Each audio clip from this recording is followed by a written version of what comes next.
ไปขึ้นละไปละ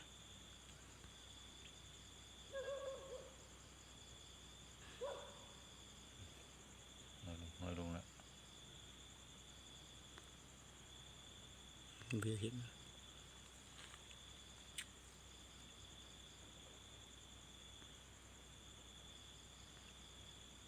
ไปเลยละปัน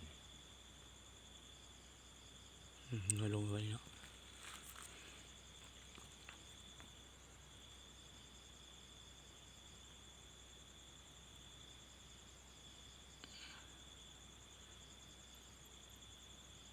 แม่นดาวยัง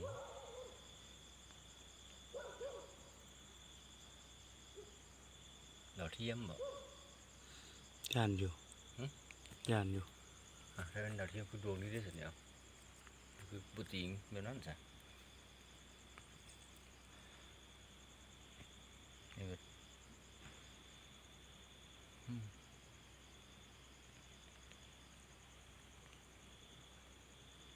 อย่างาน UFO ของพวกต่างดาวพวกเอเลี่ยน